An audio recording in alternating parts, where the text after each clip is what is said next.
Max. Thanks everybody for listening to me and giving me the opportunity to share a bit of what I've experienced in the last couple of months. So I'm founder and directing manager of Uberforce. We're a Salesforce consultancy for startups. I'm not very great at PowerPoints, as you can see here, and I'm not a great speaker either, but just bear with me and we'll jog through the presentation together. Okay, so first I would start with who Uberforce actually is and what we do, and then we would go into just briefly why Uberforce does actually not fit to the 4-hour work week, and then why it does fit at the end. And then I would like to share a couple of key learnings from working with startups on a daily basis with you, and after you would just have the opportunity to ask a couple of questions if you will. Okay, so we are a Salesforce consultancy for startups. The reason why we focus on startups is quite simple actually. It's a question of mindset. So what we didn't want to do is work in an atmosphere, in an environment where politics play a large role, where ego plays a large role, and where the structures are just so old and not agile, that it would just cost us a lot of energy and innovational energy that would just get lost on the way. So yeah, there might be a lot more money in it, but again, the quality of the work is just not sustainable and not enriching to us. And so we're an interdisciplinary team. We consist of developers, of project managers, of consultants and Salesforce experts in general. Our headquarter basically is in Berlin, where we have our business analyst unit, but we have several different spots outside of Germany. So we have an office in Bucharest, we have a company in Barcelona, and we are at the moment opening another company in Zurich.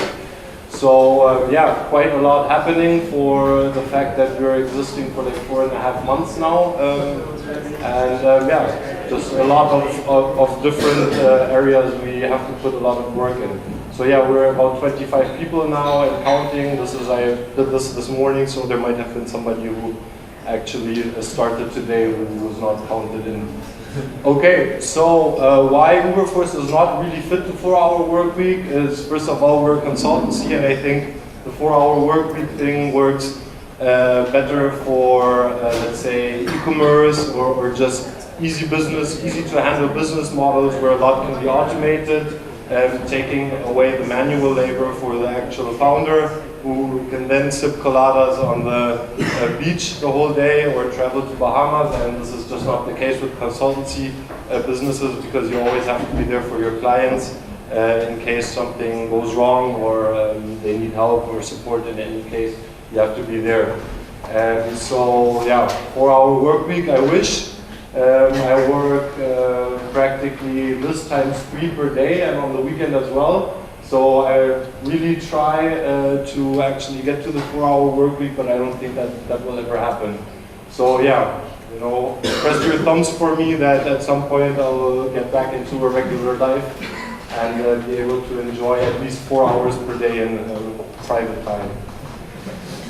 Okay, and so now we come to the point why we actually do fit the 4-hour work week. We're bootstrapped, so we don't have external investment.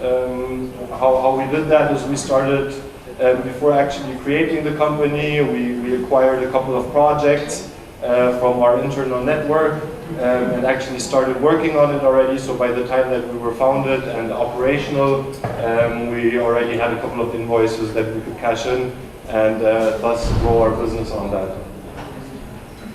We work with startups on a daily basis, as I already explained. It's just a question of mindset. It's very interesting for us to stay on top of the new business models, of new technologies, of new approaches, and again mindsets. And this is very enriching for us. And I would not like to work for a different clientele. So what we do is we automate processes. I think in the description of this event, this was also a topic there, so that's why we fit to 4-hour work week. We try to get as many manual processes as possible automated for our clients. in order to make sure that the quality of the customer interaction is always there, and just to be able to focus your resources on the value generating tasks and not on monkey work. That's how we call it. Yeah, and again, we want to make the 4-hour work week possible for our clients by automating their processes and taking care of the whole management part of the customers. And we really like Max. That, of course, is another reason. Okay, so in our experience that we've made so far, it's a bit light here, but I'll just jog you through. So this is the basic life cycle of many startups that we've worked with before. So first, they have the idea, right? You challenge it with your friends, with your family, and you work on it, and it gets better, and then you decide, okay, screw this, like I'm starting my own business. And then you come into the area of the MVP, where you create a product which has all the basic functionalities, but you just want to, you know, like actually sell it to people and get it on the market and create some traction, which in the best cases happens after the MVP, of course. So you see that your product is really wanted. There's a demand on it for it on the market. And yeah, everything is going great, and you're like, wow, this is awesome, best decision I've ever made. So the first revenue comes in, and what most companies do with the first revenue, they see that there's traction, they invested into more traction. Yeah, so this is marketing budgets. Very effective nowadays if you take into account all the possibilities in social media marketing, personalized marketing. So there's a lot of potential in it, and the people use it. So what then happens is, if you're lucky and you have like a unicorn product, which is really, there's a really high demand for it, the demand gets so big and the pressure gets so big that your operations start becoming unstable.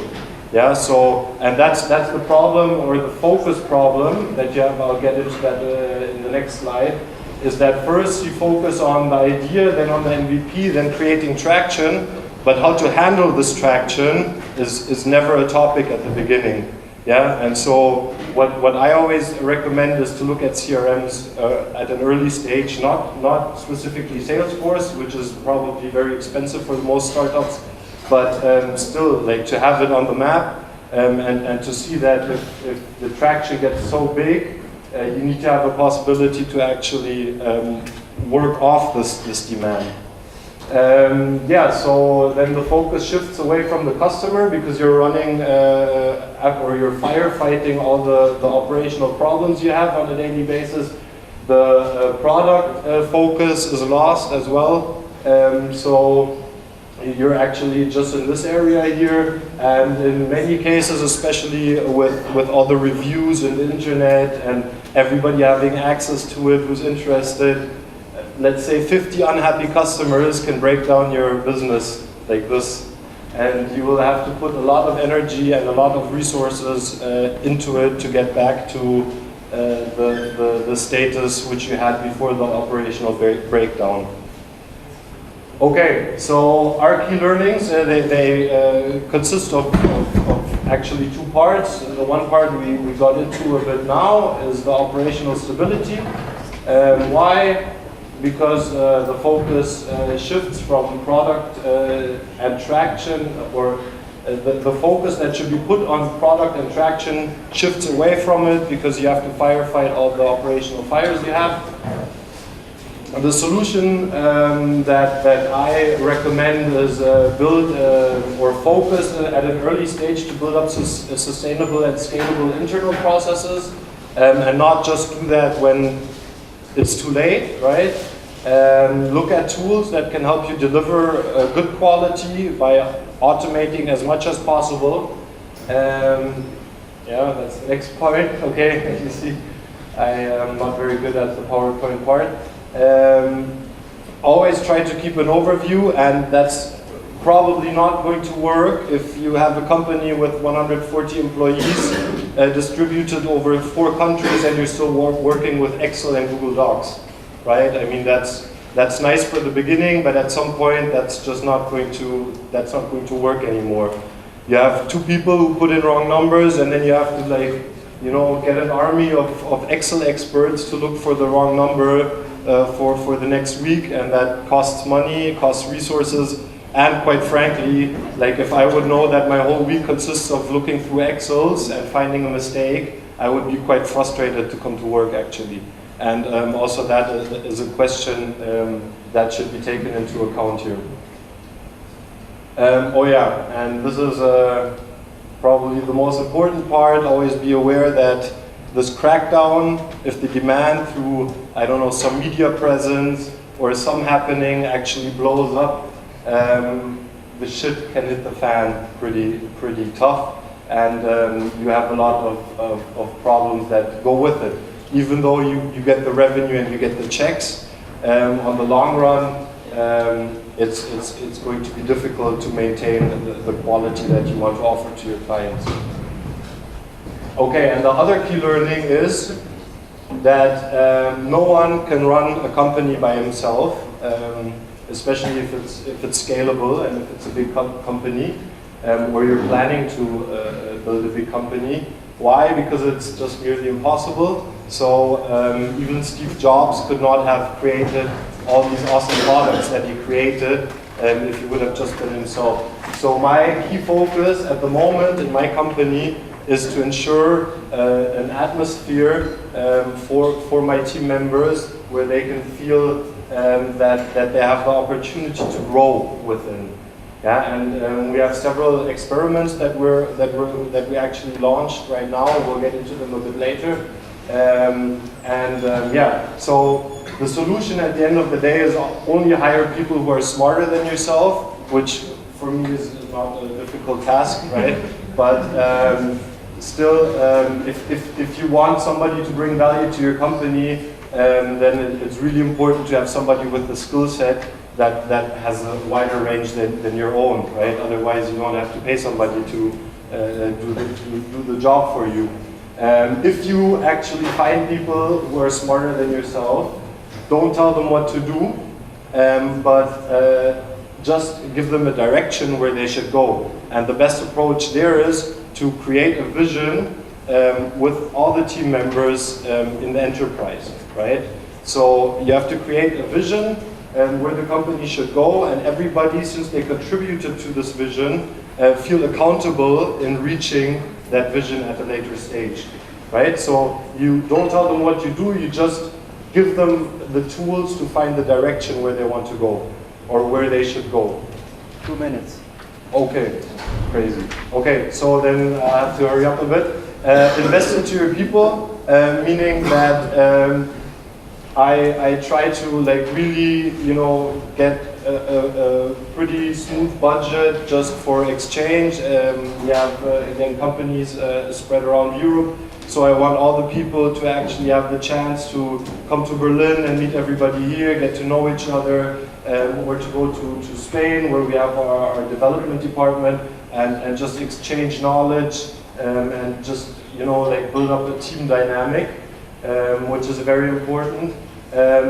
Then I always try to focus on this part very much, which kind of goes hand in hand in the whole creating a vision together. And that just says, let them play their role in designing the future of the company, which for me is very important. Then the whole topic of letting everybody, like no top-down hierarchies, letting everybody make decisions. Of course, there is a specific area of decisions where everybody, according to their skill sets, but should still have the opportunity to autonomously, without asking me if it's okay, to take decisions which can be binding for the company. Because again, I hired smarter people than myself. I want to give them the freedom to find a way how to get there. And if I would then take away the possibility for them to make the decisions to get to that goal, then I would not be consistent, right? This would just be a big lie. So if you want to drive this approach, then you have to do it full-heartedly. Okay, so our approach is experiments. We're at an early stage of our company. and experiments is just the best way to go. So I'll just give you a couple that we launched so far. So it's the choose your own salary. The employees get to choose their own salary based on 3 milestones practically. It's 1, how is the company doing? 2, how is everybody else? What's the salary of everybody else in the company? And 3, what would you be earning if you would be in a company of a competitor at the moment? So based on these 3 factors, the new team member can then choose his own salary, and the salary, there's no right or wrong. The salary would be there for the next 6 months, and then we would sit down and evaluate. Underperformers, maybe then we would have to drop the salary a bit. People who overperform, we would have to raise the salary. So that's basically the approach. We don't track holidays, which is very, I think, important. So if somebody is done with his tasks, he can go disappear for the next 3 months if he wants to. That's I think just a freedom that they should have. And of course the topic of remote working, but that's nothing innovative. I mean, Google has been doing that for the last 5 years, I think.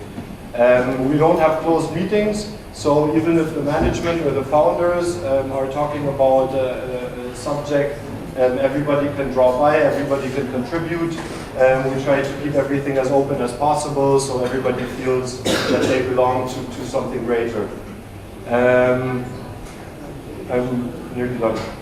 We have a transparent finances policy, so whoever wants to have numbers, you can just approach me and ask me, okay, how much is the revenue this month?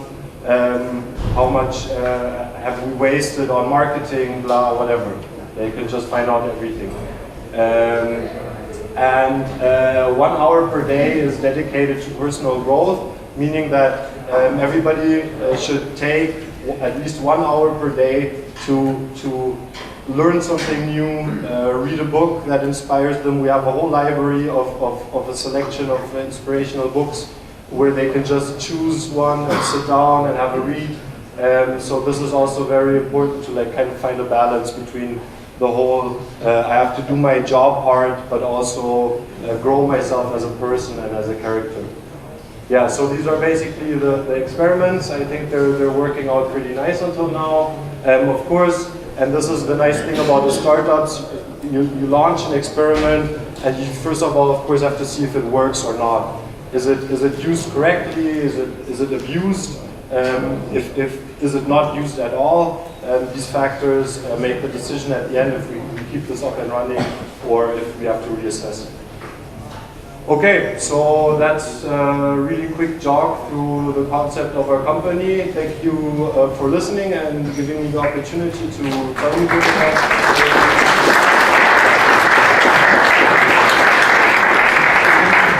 Thanks. And if there are any questions, then please hit me. Fire away if you have questions for Malte. Okay, so from everything that you described, it sounds really awesome. It sounds like utopia for your employees and all at the same time.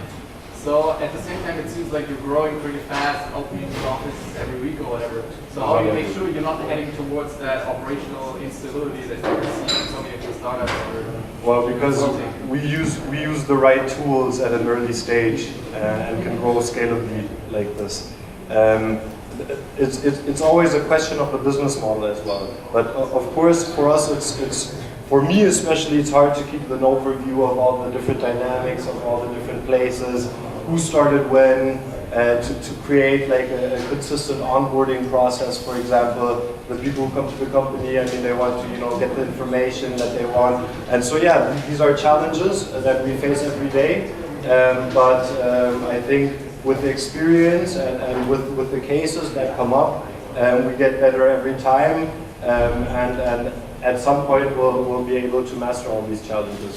But again, this is for me one main focus. I'm not so deep in the operational part, so I don't really work on projects for customers or something. I really try to focus on creating an awesome workplace, right? So this is like practically one of our 2 core values. One is provide operational excellence for our clients. but on the other side create the best fucking workplace in the world. And this just inspires me to come to work every day. So this is not just, you know, to attract really skilled people for 6 months like Rocket Internet and then having them leave for a burnout. I didn't say that. And then having them leave, we want to create a sustainable environment where we actually do what we say and not just say it. After your first few customers that came from referrals, which marketing channels resulted in your highest conversions for new customers? That's a pretty tough question since we honestly have not put so many resources into the whole marketing area. So basically then those customers referred us to other customers. We have like a pretty big entrepreneurial network here in Berlin since most of the founders actually come from Berlin. And yeah, so at the moment we're still working off that. Of course, building up the sales structures as we go, but it's really like the demand is there, and the clients, they actually come and approach us at the moment still. Maybe at some point they won't do that anymore, and then of course we'll have to invest into the advertisement sector. The experiments you had there, you use them in your own company inside? No. No. Yeah. And you give them as advice to the startup companies you're consulting? No, This is only what your companies work. Exactly. Right. Yeah. So this is what we have internally. Of course, if they ask us how we are set up ourselves, then since this is a big part of our company culture, we love to talk about it. But this is not part of our consultancy business. Two quick questions. First one is, where do you find people who are smarter than yourself? So what is a good recruitment channel? I guess I have like about 100 right in front of me, so it's not that tough. But yeah, so at the end of the day, we're building up structures in our company to get people up to speed on Salesforce knowledge. So we're teaching each other practically. So what we have up until now, the market in Germany for Salesforce experienced people is very small. Yeah, so you either have to go over big recruitment companies, which is not really what we want to do, or you have to like train them yourselves and give the structures for that. And we're building up that at the moment. So we're just looking for smart people who are willing to commit to learn Salesforce and get up to speed, who are very quick in understanding different business models and new technologies, and that's basically it. And the second one to me was like from all your points from all your experiments, there's no one about there's nothing about the physical requirements of the office. So do you have any experiments there too, like I don't provide water, put a couch in the office, put a kicker table or whatever? Do you have any? We just got a kicker table actually, but this I think is something that should be established or be created through the group dynamics. So what we did is we just took one day off and drove to IKEA with everybody, and just everybody could get some flowers or some couches or whatever they wanted, and then we just packed it into our office. And so as of now, nobody really complained about it. But we don't have the feng shui going on yet. That will be phase 2. Yeah. Thank you very much. Yeah.